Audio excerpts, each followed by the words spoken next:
কারাগারের এই প্রযুক্তি সেবার মাধ্যমে জনসাধারণ কারাগারে অন্তরীণ যে কোনো বন্দী সম্বন্ধে যেসব বিষয় জানতে পারবেন সেগুলি হল বন্দির অবস্থান সম্পর্কিত, বন্দির হাজিরার তারিখ, বন্দির সাক্ষাতের তারিখ, কোনে কথা বলার তারিখ, বন্দির শারীরিক অবস্থা সম্পর্কিত তথ্য, প্যারোলের মুক্তি সম্পর্কিত তথ্য এবং অভিযোগ এবং পরামর্শ সম্পর্কিত তথ্য।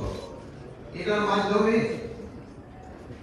যে কোনো বন্দির আত্মীয় স্বজন এই সংবাদগুলি নিতে পারবেন। এই হটলাইনটা সবসময় খোলা থাকবে এবং এই হটলাইনেও আমরা এই আমাদের যারা এই 5 অগাস্ট এবং জুলাই অগাস্টের বিপ্লবে যারা আহত হয়েছে আমরা তাদের থেকে এখানে এমপ্লয়মেন্ট দেওয়ার চেষ্টা করব।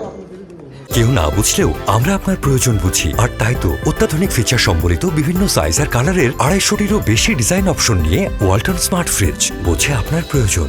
প্রায় 700 মতো এখনো বাইরে নিয়ে গেছে, আর যারা ছিল তাদের সবাই আবার বন্দি করে কারাগারে রাখা হয়েছে। তদন্তে যেন কোনো রকমের ঘাটতি বা গাফিলতি না থাকে এই জন্য সর্বোত্তম ব্যবস্থা নেওয়া হয়েছে। তাদের আবার ধরে তাড়াতাড়ি আইনের আওতায় নিয়ে আনা হবে। যেই ধরা পড়বে তারাই আইনের আওতায় নিয়ে আনা হবে। এখন যে যাবে আপনি যেটা বলবেন আমি করবো, আপনার সাথে আমি অস্বীকার করবো না।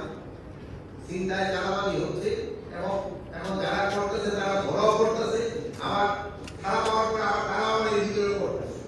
এটা সত্যি কথা। তা আমরা চেষ্টা করতেছি এটা যে যতভাবে হোক কমায় আনার জন্য। এই জন্য আমি আপনারা যেভাবে আমাকে সাহায্য সহযোগিতা করে আসছেন এইভাবে আপনারা সাহায্য সহযোগিতা করবেন। হয়তো কাজের আগের মতো উদ্যমটা নাই করতে পারে, স্বল্পতা নাই, তাদের যে কাজের উদ্যমটা যেন বাড়ানো যায় এই জন্য আমরা সর্বাত্মক চেষ্টা করি। কারাবন্দী ওই দুর্নীতি এখানে আসা, আমি এখানে তাদের সাথে সাথে আমি কথা বলছি, তাদের কোথায় খাওয়ার ব্যবস্থা আছে ওইগুলো দেখা হচ্ছে, তাদের গোসলের কি ব্যবস্থা দেখা হচ্ছে। এখানে মোটামুটি তারা তাদের যেটা এন্টাইটেলমেন্ট ওটা পাচ্ছে। কিন্তু একটা বড় সমস্যা হচ্ছে এটার কথা রাজ্যের শেষের তুলনায় বন্দির সংখ্যা বেশি, এই জন্য কিছুটা সমস্যা আমাদের সমাজ। সাধারণ ক্ষমায় কেউ কিন্তু আজ পর্যন্ত বের হয়নি। না এটা সাধারণ ক্ষমায় জামিন পেয়েছে, সাধারণ ক্ষমায় কেউ করে, সাধারণ ক্ষমা কিন্তু কারোর জন্যই ঘোষণা করা হয়।